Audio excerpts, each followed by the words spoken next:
Daniel chapter 2.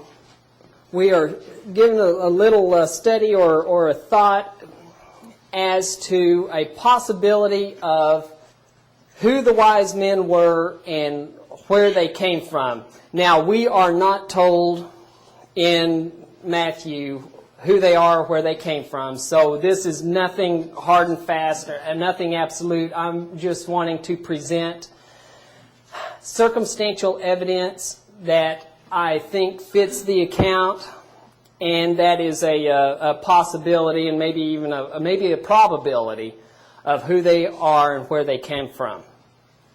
We already found out that the Hebrews, the Jews, were taken into Babylonian captivity in approximately 586 on their third deportation. It started before that, but that was the last one. You had Daniel and his three friends, Shadrach, Meshach, and Abednego, and they had already taken a real strong stand for righteousness, and they wanted to do things in accordance with how God wanted them to do when they were in Jerusalem. So, and for that, God rewarded the three with miraculous knowledge and skill in all wisdom and literature, and gave Daniel the miraculous understanding of visions and dreams. And so as a result of all this knowledge, the king found that Daniel and his three friends were 10 times more knowledgeable than all the magicians and astrologers who were in the whole Babylonian kingdom. Okay. That brings us to Daniel chapter 2. We'll start in verse 1. Now in the second year of Nebuchadnezzar's reign, Nebuchadnezzar had dreams, and his spirit was so troubled that his sleep left him. Then the king gave the command to call the magicians, the astrologers, the sorcerers, and the Chaldeans. That is the Babylonians, and that's the country that Babylon is the capital city of, to tell the king his dreams. So they came and stood before the king. And the king said to them, I have a dream, and my spirit is anxious to know the dream. Then the Chaldeans spoke to the king in Aramaic, O king, live forever. Tell your servants the dream, and we will give the interpretation. The king answered and said to the Chaldeans, my decision is firm. If you do not make known the dream to me and its interpretation, you shall be cut in pieces, and your houses shall be made an ash heap. However, if you tell the dream and its interpretation, you shall receive from me gifts, rewards, and great honor. Therefore, tell me the dream and its interpretation. So, King Nebuchadnezzar has this dream, and instead of telling these wise men that are in the Babylonian kingdom what the dream is, he tells them, you tell me what I dreamed, and then tell me the interpretation. And if you don't do this, then I will destroy all the wise men in all of Babylonia. So then, verse 7.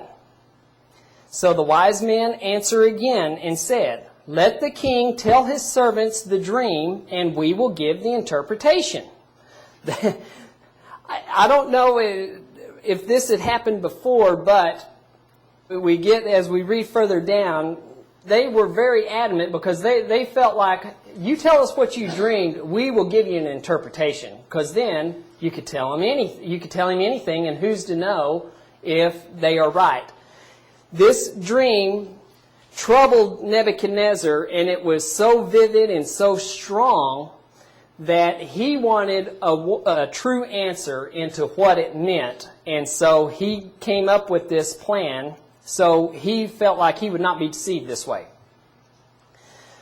Which these wise men think that this is, which it is. This was a very, very difficult thing. So verse 8, the king answered and said, I know for certain that you would gain time because you see that my decision is firm. If you do not make known the dream to me, there is only one decree for you. For you have agreed to speak lying and corrupt words before me till the time has changed. Therefore tell me the dream, and I shall know you can give me its interpretation." The Chaldeans answered the king and said, "There is not a man on earth who can tell the king's matter. Therefore no king, lord, or ruler has ever asked such things of any magician, astrologer, or Chaldean." So they tell the king, it is impossible for a human to know what you and tell you what you dreamed. Now these were polytheists, only gods could be able to tell you what you dreamed, because you would have to have divine knowledge. And then they say there's never been a king that has ever asked such things of wise men before, because this is impossible, in which they were letting him know really that the king obviously was wanting somebody who was a prophet that had divine knowledge and getting a divine message straight from God. And they were letting him know here, just from this statement, that's not us. And there's no way we can tell you what you dreamed. Verse 11. "It is a difficult thing that the king requests. There is no other who can tell it to the king except the gods, whose dwelling is not with flesh." So it has to be someone who's getting a message from their terminology, gods, to tell you what you have requested. For this reason, the king was angry and very furious, and gave the command to destroy all the wise men of Babylon. So, the king, they said that this is impossible, we cannot do it. So, the king sent out the order, all the wise men were to be destroyed. Well, guess who is included in this? Daniel and his 3 friends. They were part of these wise men. Okay. Verse 13. "So the decree went out, and they began killing the wise men, and they sought Daniel and his 3 companions to kill them also. Then with counsel and wisdom Daniel answered Arioch, the captain of the king's guard, who had gone out to kill the wise men of Babylon. He answered and said to Arioch, the king's captain, 'Why is the decree from the king so urgent or harsh?' Then Arioch made the decision known to Daniel. So Daniel went in and asked the king to give him time that he might tell the king the interpretation. So Daniel finds out that he and his 3 friends are to be killed. He inquires as to why. The king's captain tells him, and nobody's been able to tell him what dream he's dreamed. So Daniel goes in to the king and asks time to tell him what he's dreamed, and then he'll tell him the interpretation. So the king grants that request to give him time. So then verse 17. Then Daniel went to his house and made the decision known to Hananiah, Mishael, Azariah, his companions. That's the Hebrew name for Shadrach, Meshach, and Abednego, that they might seek mercies from the God of heaven concerning this secret, so that Daniel and his companions might not perish with the rest of the wise men.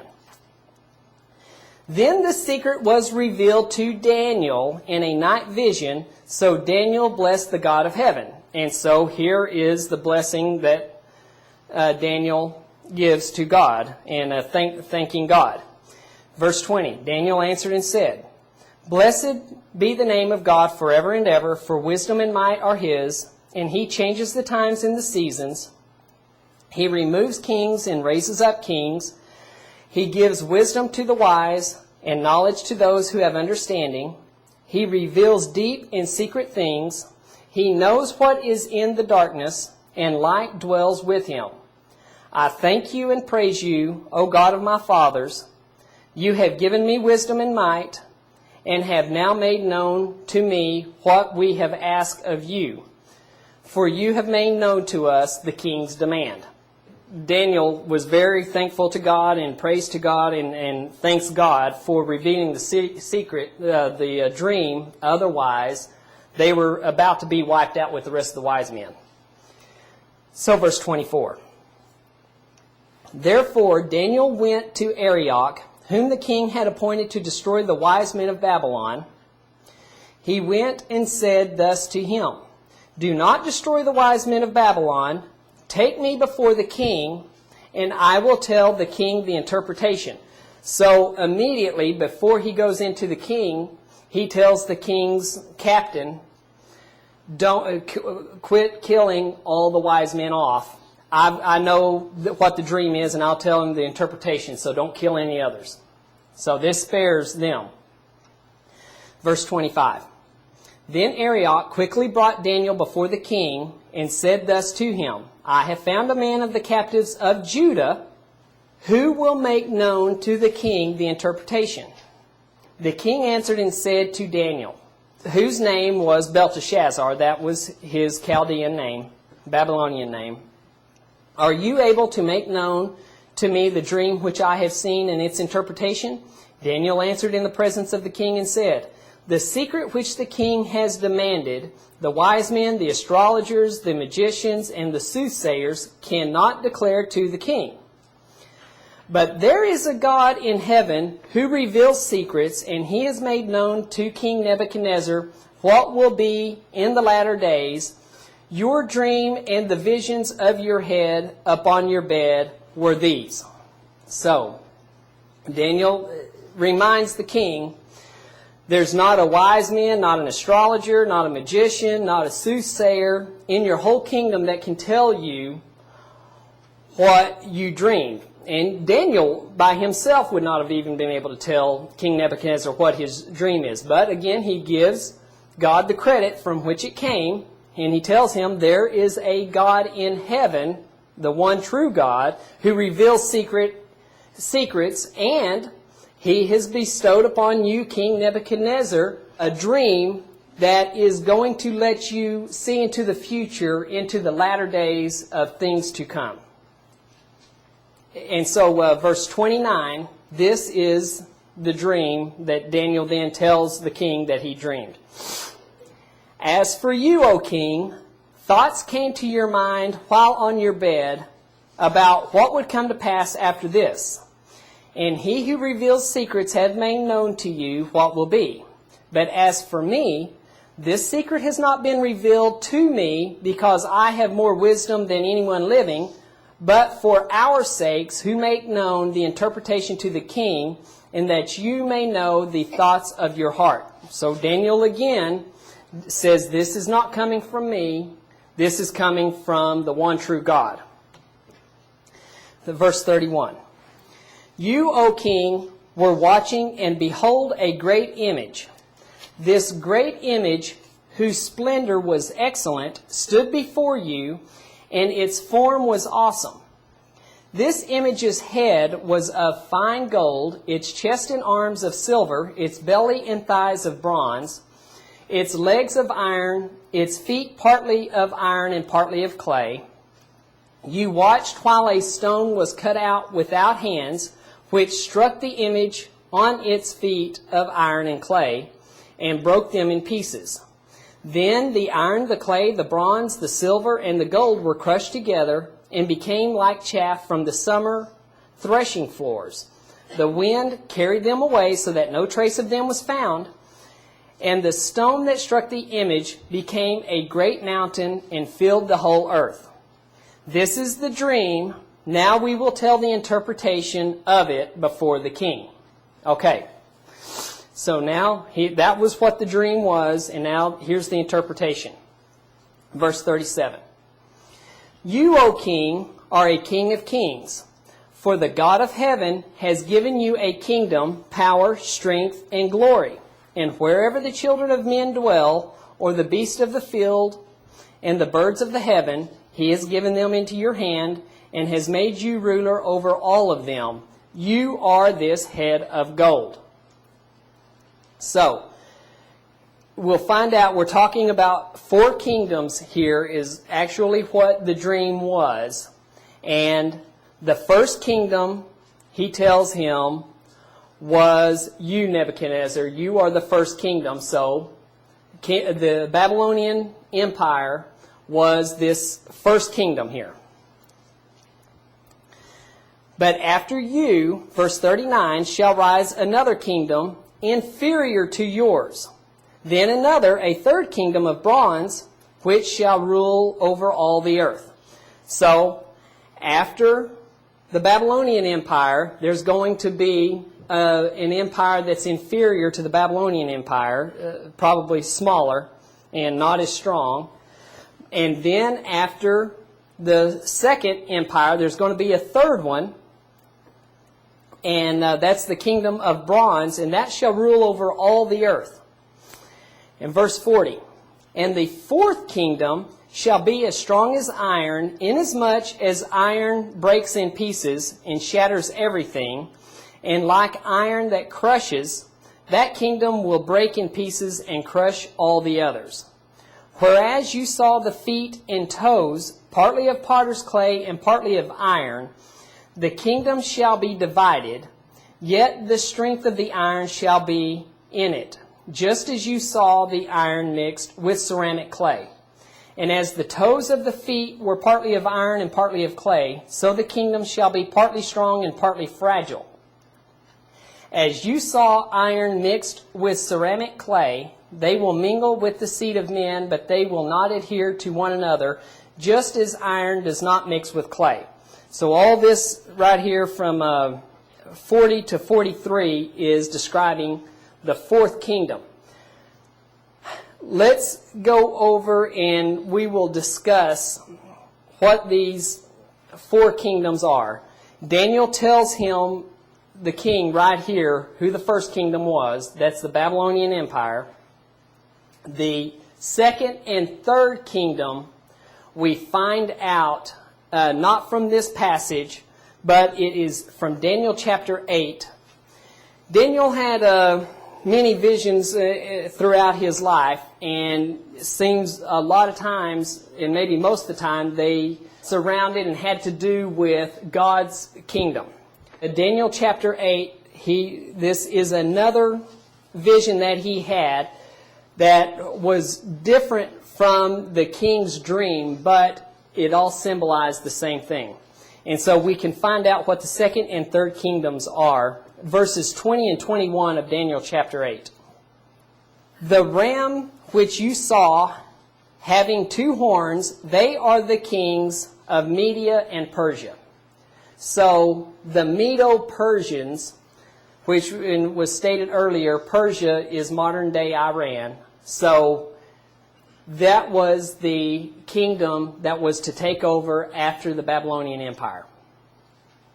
So that was the second kingdom. In verse 21, and the male goat is the kingdom of Greece. The large horn is between its eyes.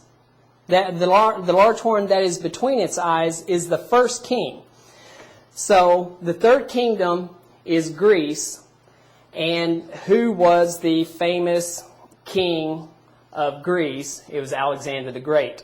He was the large horn on this image. You can read that in this vision that Daniel had about this ram and all of Daniel 8. But what we find out from this passage, you have the Babylonian Empire as the first kingdom. Then when the Babylonian Empire ends, the Medo-Persians will take over. And then when they end, Greece and Alexander the Great will take over.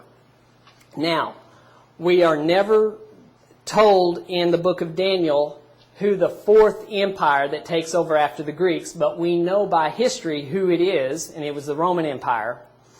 Okay, so we've got the four kingdoms all nailed down: Babylonian Empire, Medo-Persian, the Greek Empire, and the Roman Empire. Now, we're talking about the Roman Empire in this context, starting with verse 40. And now I want to read verse 44. And this verse 44 is the key verse in all the book of Daniel and one of the key verses even in the entire Bible. So this is a very important verse, Daniel 2:44. And in the days of these kings, that was the Roman Empire, the fourth kingdom, The God of heaven will set up a kingdom which shall never be destroyed, and the kingdom shall not be left to other people. It shall break in pieces and consume all these kingdoms, and it shall stand forever. So he's saying in the fourth empire, which would be the Roman Empire, the God of heaven, who revealed this dream to you, to me, to tell you, will set up a kingdom that will never be destroyed. And it will not be left or ruled by other people. It will be ruled by God. And it will break in pieces and consume all these kingdoms, and it shall stand forever. Verse 45.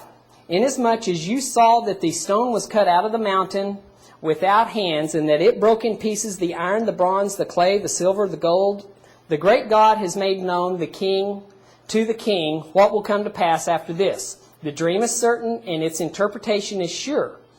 Then King Nebuchadnezzar fell on his face, prostrate before Daniel, and commanded that they should present an offering of incense to him. Because right here, King Nebuchadnezzar, he fell down before Daniel, knowing, well, this is it. He was acknowledging, you rightly told me what I dreamed, and so he knew that this interpretation was true. So verse 47, the king answered Daniel and said, truly your God is the God of gods, the Lord of kings, and revealer of secrets, since you could reveal this secret. Then the king promoted Daniel and gave him many gifts, and he made Daniel ruler over the whole province of Babylon and chief administrator over all the wise men of Babylon.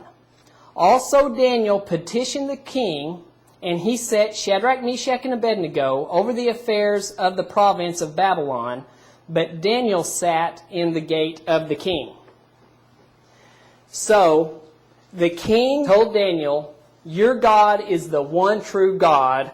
Out of all of these pagan and so-called gods, this is the one true God, and the God of God, the Lord of Lords, and the revealer of secrets. And for this, he put Daniel, as verse 48, ruler over the whole province of Babylon, and made him chief administrator over all the wise men of Babylon. So he was the head wise man over the whole province of Babylon. So then Daniel did have one request, that he would set Shadrach, Meshach, and Abednego over the affairs of the province of Babylon. And so they went over the whole kingdom, and they ruled, I think they were like the chief wise men over the whole province abroad, whereas Daniel stayed with the king in his court. So what did Daniel do here? All the wise men are going to be killed from the Babylonian Empire. He saved all of their lives, and then he became the chief of all of the wise men, chief administrator. So what would this do with these wise men who were idolatrous worshipers, polytheists, believed in many gods, and did not believe in the God of heaven? They all of a sudden, what it seems like to me, they would realize Daniel is a true prophet from the one true God, and he has saved all of our lives. So now, since he's the chief administrator, I think very likely, in which we also know since he was the chief administrator, Daniel started teaching the people, I'm sure changed their line of teaching away from paganism and to a godly teaching. And he has already proven himself to be the prophet of God. And so what I can envision is that the wise men picked up that Daniel is talking about a futuristic kingdom that God is going to set up. And he teaches all of these wise men. And for 500 years later is actually when the Messiah is born, but they would also know the time frame here, because they would know after the Greek Empire fell, whatever empire took over after that would be when God was going to establish His kingdom. And with every kingdom comes a king. Let's go over things about what we know about the wise men. And this is talking about the wise men that show up after Jesus is born in Matthew chapter 2. They came from the east. They recognized Jesus' star when it appeared. They knew the King of the Jews resided in Jerusalem. It is evident that God was with the wise men and wanted them to see Jesus, because God caused the star to come out of the sky and led them to the house where Jesus was staying. And God was with them because He communicated to them in a dream. Okay. Now, these are things that we know about Daniel and the wise men. Daniel saved the Babylonian wise men from being destroyed by prophesying about God's coming kingdom. Daniel then became the chief administrator of the wise men for decades, because they were in a 70-year captivity. Daniel's entire life focused around prophesying God's kingdom. It is thought that Daniel never left Babylon, as well as many other Jews. After the Babylonian Empire fell, Medo-Persians took over. Then the Medo-Persians were not as much keeping the slaves and bringing them into their empire.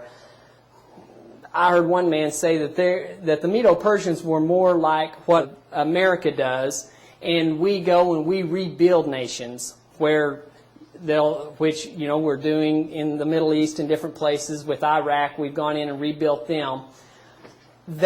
What the Medo-Persians did was released the Hebrews and let them go back to Jerusalem, and then that king helped rebuild the city that was besieged and totally destroyed by King Nebuchadnezzar and the Babylonians. Now, the thing is, not all of the Jews, and most of the scholars say that Daniel never left Babylon, and many other Jews stayed there in Babylon. Well, they'd been there their whole lives, and now several generations. What I can envision is, for years and decades, Daniel kept teaching the wise men and taught them about the coming kingdom, and that there would be likely and there would be a king, and then likely revealed to them that God would put a star, I guess, in a particular location that they would be looking for once the Romans took over. And when the star appeared, they would know that the Messiah was born. And all they knew to do was travel to Jerusalem. They didn't realize that He was going to be in Bethlehem. Where did these wise men come from? A possibility that fits the evidence presented. God revealed His kingdom to Daniel. God also could have revealed to Daniel unrecorded details concerning the Messiah, and none of this is recorded in the Bible, but it could have been unrecorded. There were lots of things that I'm sure Daniel received, being a prophet, that were not recorded. This is a possibility that could have been one of those details, such as when the Messiah was to be born, and perhaps concerning the eventual appearance of Jesus' star in the sky, which that would explain how they knew to be looking for one. Otherwise, how would they? And they knew that this was the Messiah's star when it appeared. They recognized it as such. So they had some kind of divine knowledge. Since it was known that the kingdom would start during the Roman Empire, this knowledge could have been passed down for 500 years until the Messiah was born. So where did the wise men come from? The possibility that they came from the Babylonian Empire as a remnant of Daniel's wise men and Daniel's teaching that they passed on generation after generation. And when they knew that the fourth kingdom started, they were looking for the star, and whenever the star appeared, they traveled this 1,000 miles. Probably they traveled the same way that the Jews were taken into captivity, the 1,000 miles instead of the 500 across the desert, very likely. This conclusion, although this is not concrete, this is just a conclusion drawn from the evidence presented and the things that we know. This conclusion would bring Daniel's teachings full circle from God's coming kingdom to allowing followers of Daniel's prophecy an opportunity to meet and worship the Messiah. So that's a possibility of who the wise men were and where they come from.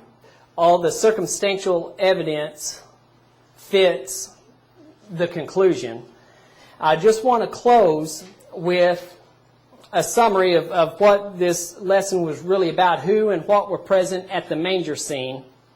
We found out there are actually two separate occurrences here, and they are not one and the same. Unfortunately, people have tried to mishmash the two, bringing them into one, but that is not what happened. There are two separate events, separated possibly by 2 years. But the first one, when Jesus was possibly 2 years old, he was in a house.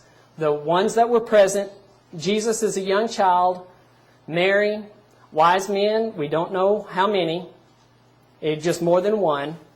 There were 3 gifts given. There was a star that led the wise men from Jerusalem to Bethlehem and stopped over the house where Jesus was staying. And then there was a house.